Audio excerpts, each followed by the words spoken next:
요한복음 6장 48절로 51절까지의 말씀입니다.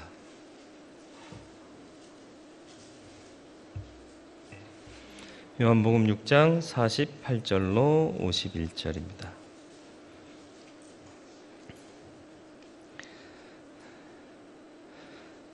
제가 말씀 봉독해 드리겠습니다. 내가 곧 생명의 떡이니라. 너희 조상들은 광야에서 만나를 먹었어도 죽었거니와 이는 하늘에서 내려오는 떡이니 사람으로 하여금 먹고 죽지 아니하게 하는 것이니라.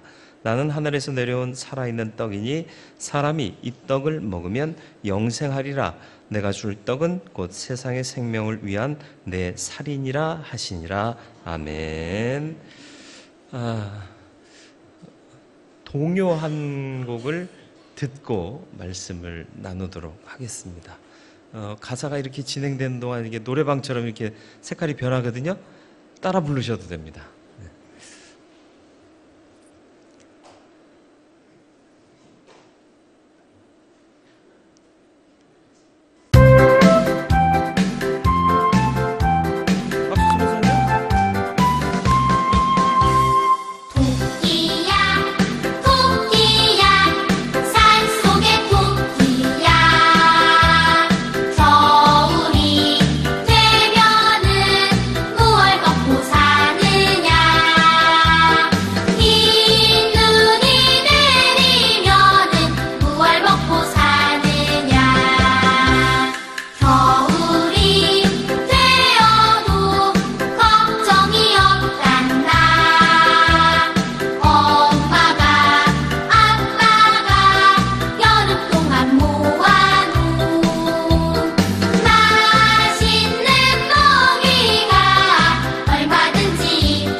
좀 아쉬운가요? 옛날엔 이런 동요 많이 불렀거든요. 근데 잘 들어보면 참 정감 있어요. 왜냐하면 나는 겨울이 되면 따뜻한 안방에서 지내는데 저 들판에 있는 토끼는 그 추운 겨울 어떻게 무얼 먹고 살까? 아이들이 궁금해할 수 있잖아요. 그랬더니 거짓말이죠. 엄마랑 아빠랑 여름 동안 모아놓은 맛있는 먹이가 얼마든지 있단다. 토끼는 겨울에 잠을 자요. 겨울잠을 자요. 여름 동안 모아놓은 먹이를 먹고 겨울을 이기는 게 아닌데 어쨌든 참 좋아요. 아이들이 그런 것들에 관심을 두고 다른 존재에 대한 관심을 갖고 있다는 거 참 좋잖아요. 근데 오늘 이 시대에 많은 사람들이 관심을 별로 안 갖는 것 같아요. 특별히 타자에 대한 관심이 없고요. 오로지 나만 중심이 돼서 내가 좋으면 좋고 내가 싫으면 안 좋은 거고 이런 판단을 하게 되더라라는 것이죠. 그리고 가사에도 보면 무얼 먹고 사느냐, 이 먹는 거에 따라서도 사람의 삶의 방향이 결정되고요. 문화가 결정이 됩니다. 옛날에는 먹을 게 많지 않았다고 그러잖아요. 그죠? 먹을 게 많지 않아서 뭘 먹고 살았죠? 밥 먹고 살았어요. 그죠? 밥 먹던 시절은 아무리 밥을 먹어도 배 나올 걱정하지 않고 거의 살았습니다. 근데 요즘은 밥 많이 먹으면 배 나온다고 뭐 탄수화물을 줄여라? 그러면서 밥을 안 먹고 반찬만 먹거나 고깃집에 가도 고기 먹고 냉면 먹지 밥 먹는 사람들이 많이 줄어들어요. 그게 비만은 탄수화물만의 문제가 아닌데 옛날 사람들은 밥만 먹었어도 잘 살았거든요. 예전에 어렸을 때요, 학교 갔다 오면 막 무럭무럭 자랄 때니까 배가 쉬 고파지잖아요. 집에 와서 엄마 밥 줘 그래요. 뭐 먹을 게 없으니까 엄마 뭐 먹을 거 없어? 라는 말보다 엄마 밥 줘가 간식 겸 밥 겸 이런 거 뭐 먹을 거리 주세요 이런 뜻이에요. 다행히 찬밥이 있으면 어머니가 솥에다 물을 넣고 밥그릇을 넣고 뭐에다 가스레인지? 없어요. 골로에다가 성냥 켜서 심지에 불을 붙이고 이렇게 잘 붙으라고 이렇게 돌리고 그 골로가 불이 난 너무 오래된 사람 아니요? 예, 골로에 불이 활활 붙어서 물이 끓으면서 이 밥이 데워지면 그거 먹으면 되는데 총 소요 시간이 얼마? 적어도요 15분에서 20분 걸려요. 그럼 애는 배고파 죽었어요. 그건 아니잖아요. 배고파도 그 밥이 따스워질 때까지 기다린 거죠. 기다렸어요. 그리고 다행히 찬밥이 있으면 그렇게라도 하는데 밥 없으면 어떻게 해요? 잠깐만 기다려. 엄마가 밥 해줄게. 그러면서 쌀을 꺼내요. 씻어요. 안 쳐요. 역시 골로에 불을 붙여요. 그리고 밥이 되면 냄새가 팍 나요. 그럼 먹을 수 있을 것 같죠? 기다려. 뭐 개 훈련시키는 것도 아닌데 기다려. 그러면 기다려야 돼. 왜요? 뜸 들어야 되잖아요. 뜸까지 다 들어서 먹을 수 있을 때까지 얼마가 걸려요? 그건 20분에서 30분 걸려요. 아무리 빨리 해도요. 그러니까 20분, 30분 동안 애는 이 배고픔을 잊기 위해서 뭐 만화책을 읽었다가 뭐 교과서를 폈다가 꺼냈다가 숙제를 하는 둥 마는 둥 하면서 그렇게 시간을 기다렸던 거죠. 그러니까 옛날 사람들이 기다리는 걸 잘했어요. 그리고 인내가 있었습니다. 그런데 요즘은 젊은이들 기다릴 줄 알아요? 인내할 줄 알아요? 못해요. 기분 나쁘면 즉각 반응이에요. 그게 사람의 삶의 모습인가요? 참 기다리지 못하고 인내하지 못하고 포용하지 못하고 그리고 옛날에는 먹을 게 밥 하나밖에 없었잖아요. 거의 대부분. 근데 요즘은 먹을 게 너무 많아요. 엄마 배고파 그러면 엄마가 야 편의점 가서 뭐 사와. 그러면 편의점 가서 사오거나 패스트푸드점에 가서 줄만 서서 기다리면 3분 안에 나와요. 먹어요. 편의점 가면 냉동식품이요. 그 자리에서 살짝 뜯어서 전자레인지에다 넣으면 저 빠른 거는 1분, 긴 거는 2분 만에 먹어요.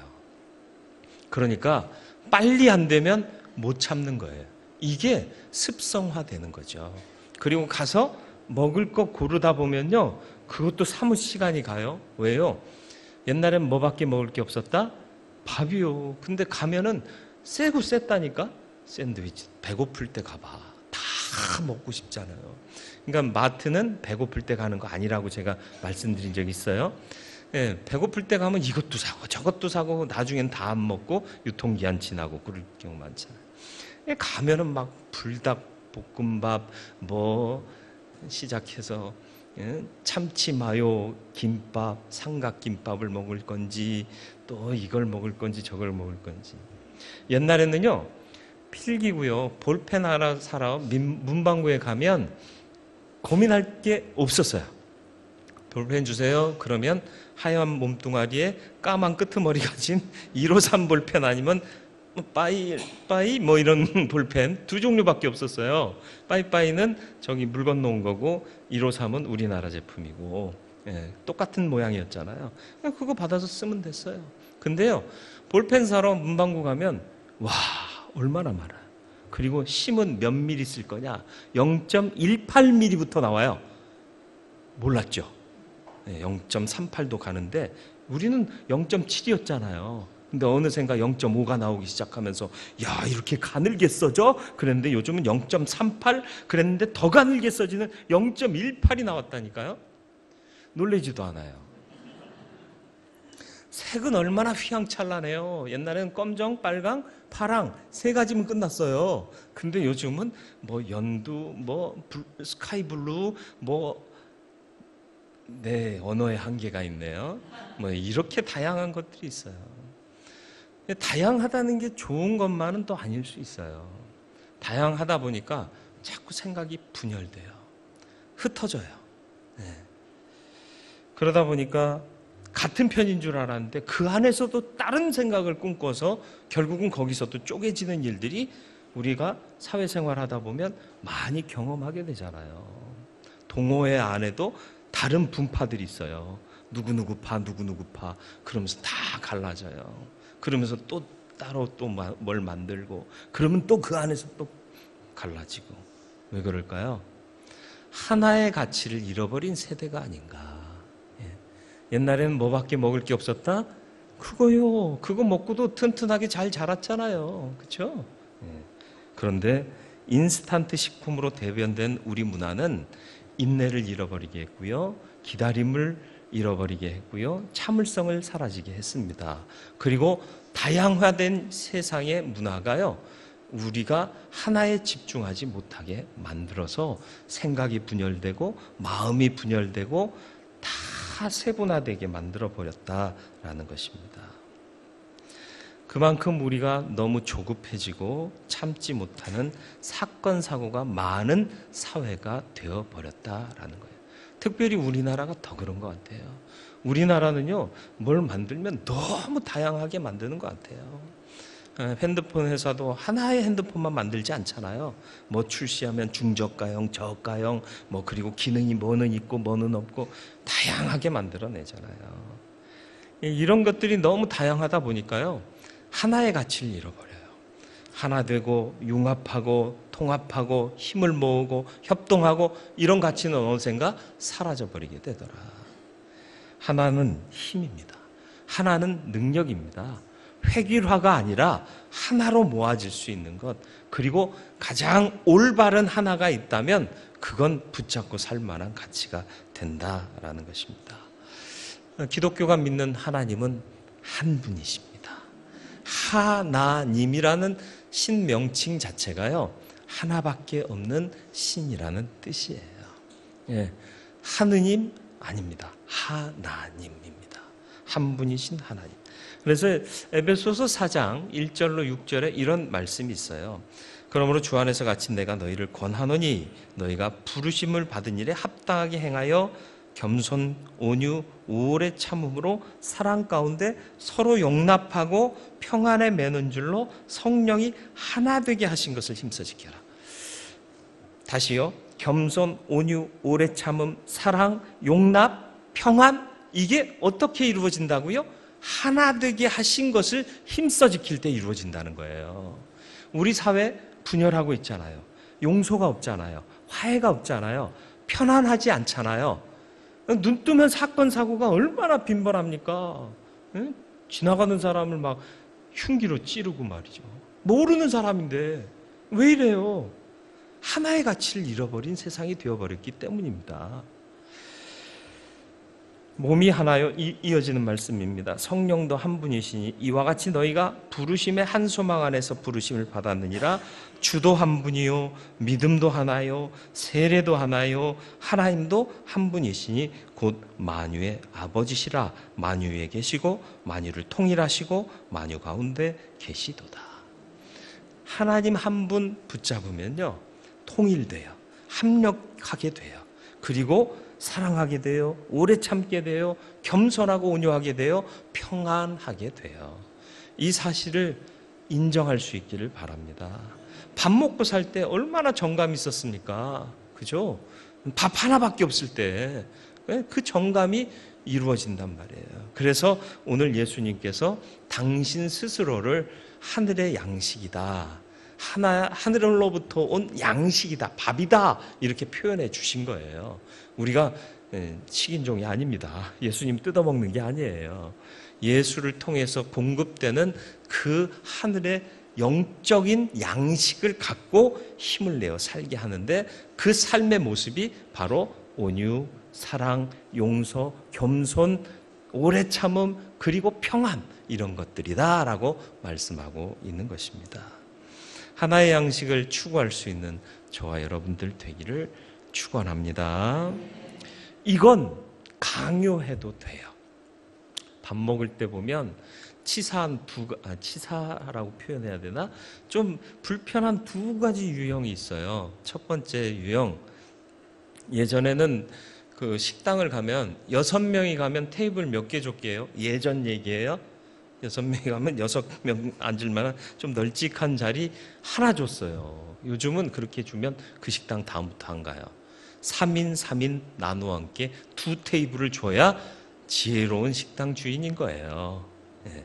왜냐하면 6이 그릇 하나 놓고 메인 음식 놓고 6이 먹으려면요, 가운데 두 사람 아무 문제가 없고요, 또 옆에 왼쪽에 오른손잡이일 경우 왼쪽에 앉은 사람은 그나마 불편이 적어요. 왜냐면 이렇게 가면 되잖아요. 근데 오른편에 앉은 사람은요, 이렇게 가야 되기 때문에 굉장히 불편해요. 제가 예전에 선배님들과 회식하러 갔는데 6명이야. 후배 2에 선배 4. 그러니까 선배님들이 어느 쪽 자리에 앉아요? 예, 우리는 또 그 계열이 굉장히 규율이 좀 있어요. 예, 그래서 가운데 고참들이 앉으시고, 또 왼쪽 편에 그 다음 고참들이 앉으시고, 막내들이 오른쪽에 앉았어요. 다 오른손잡이라. 저는 또 성격이 뭐라고 그러죠? 이 진취적이지도 않고, 그래서 이렇게 빡 뻗어서 음식을 못 먹어요. 그래서 앞에 있는 음식만 먹는데, 해필 내 앞에는 김치, 장아찌, 고추. 그래서 제가 이런 식물성 음식을 좋아해요. 다 먹고 났더니 그래서 가운데 앉았던 선배가 전 한 점도 못 먹었어요. 불고기 가운데 놓고 먹었는데, 막 먹더니 다 먹었는데, 맛있게 잘 먹었다 그러면서, 야, 젊은 애들이랑 같이 오니까 고기가 금방 없어지네. 난 한 점도 안 먹었다고.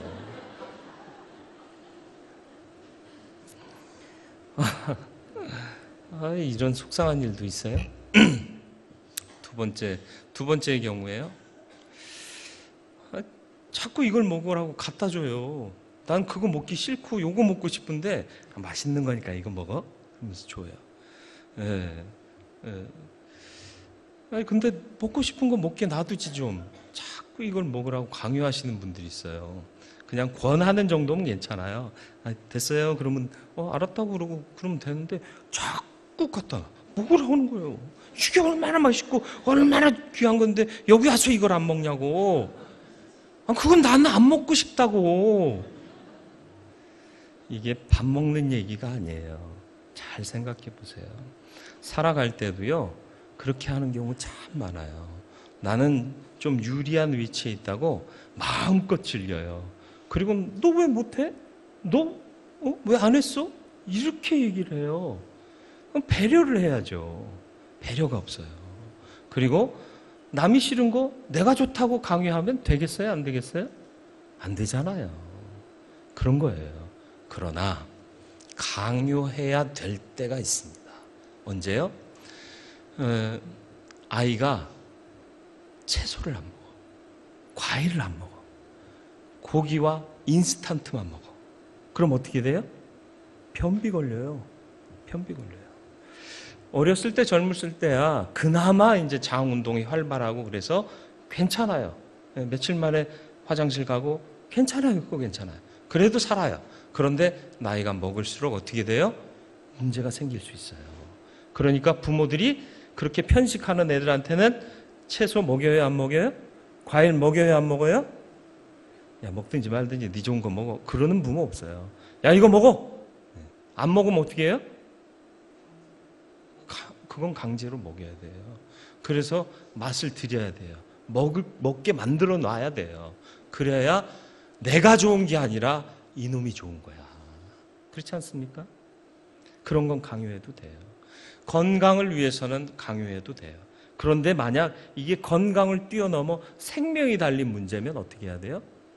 먹으라고 진짜로 몸을 막 이렇게 눌러서라도, 입을 벌려서라도 먹게 해야 되는 거예요. 교회 안 다니시는 분들, 교회 다니는 사람들이 전도하는 거 때로는 불편하시죠. 그리고 친구들이 전도하는데 너무 집요하잖아요. 작년에도 갔는데 올해도 또 가재. 지난주에도 갔는데 이번 주에도 또 가재. 너 그만 좀 해라. 그런데 아는 사람은요, 포기할 수가 없어요. 왜? 이거 먹어야 살거든. 지금은 네 힘으로 네가 조금 건강해서 잘 버티고는 있다마는 곧 있으면 잘못하면 너 이것 때문에 죽을 수도 있어. 그런 사실을 알기 때문에 싫다 해도 자꾸 가자 하고 또 가자 하고 그렇게 하는 거예요. 그걸 이해할 수 있기를 바랍니다. 그래서 이건 무례함의 문제가 아니에요. 생명을 생각하기 때문에 그러는 겁니다. 여러분, 이 생명의 양식 예수 그리스도를 믿으라, 먹으라, 취하라 하신 말씀 잘 이해 안 돼요. 왜요? 첫 번째 이해 안 되는 게 뭐예요? 돈을 갖다 주면서 믿잖아요. 그죠? 시간 들여, 노력 들여, 그런데도 또 돈도 줘야 돼. 이렇게 생각하는 사람 참 많아요. 그리고 일주일에 한 번, 옛날에는, 요즘은 이제 이틀 쉬지만, 일주일에 한 번, 빨간 날 한 번인데, 그걸 교회에서 다 시간 보내요. 동창회 하자는데, 나 교회 가야 된다고, 이런 거 이해 못 했잖아요. 왜 이해 못 했는 줄 아세요? 그 맛을 모르니까요. 근데 이 예배에 열심을 내고, 또 그 안에서 기쁨을 누리고 사는 사람들은 그 맛을 아는 거예요. 여러분, 처음 먹는 음식 처음부터 맛있었어요? 저는 홍어를 먹어요. 옛날에는요, 냄새 안 나는 홍어 먹었어요. 신선한 홍어. 근데 언제부턴가 코가 뻥 뚫리는 그 홍어 있잖아요. 처음에 냄새 맡았는데, 와, 이런 걸 어떻게 먹어? 근데 먹어보래요. 예. 근데 먹어보니까 처음에는 했는데 미묘한 맛이 살아있어요. 전라도 가서 김치 드셔보셨어요? 전라도 사람들 김치 담글 때 뭐 많이 넣어요? 젓갈을 엄청 넣어요. 근데 이 젓갈이 좀 냄새 안 나는 젓갈이 아니라 냄새 나는 젓갈을 그렇게 많이 넣더라고. 처음 먹는데 젓갈 냄새 막 비리고, 어떤 거는요 꼬랑내 비슷하게 나. 근데 먹으면 맛이 있어요. 그러니까 전라도 음식이 음식 중에는 고급 음식, 좋은 음식으로 팔리잖아요. 그렇지 않습니까? 맛을 알면요 냄새를 초월해요. 여러분, 두리안이라는 과일 드셔보셨어요? 두리안 갈르면요 냄새가 확. 그래서 동남아 지역을 여행하면 호텔에는 절대로 두리안을 못 갖고 들어가게 해요. 근데 한국 사람들이 어떤 사람들이에요? 한국인들은 다 갖고 들어가서 먹고 나와. 그러면 이제 청소하는 사람들이 막 당황하고 힘들어하는데, 저도 두리안 처음 먹을 때 그 냄새가 그런데 맛을 보면 맛을 알아요. 옛날 선전에도 그랬잖아요. 맛을 봐야 맛을 아는 땡땡 간장. 맛을 보면 맛을 알아요. 맛을 모르기 때문에 지금 여러분들이 이게 얼마나 귀한 건지 모르고, 얘는 왜 이걸 자꾸 나한테 강요하지? 라고 생각할 수 있어요. 생명이 담긴 문제이기 때문에 그렇습니다. 그 생명의 양식을 취하시길 축원합니다. 그러면 그것으로 말미암아 영생을 보장받을 뿐만 아니라, 앞서 말씀드렸듯이 하나이신 한 분 하나님이신 그분께서 주시는 온유, 겸손, 오래 참음, 그리고 평안, 기쁨, 이런 모든 것들이 내 삶에 임하게 될 줄로 믿습니다. 얻고 누리실 수 있기를 주님의 이름으로 축복합니다. 기도하겠습니다.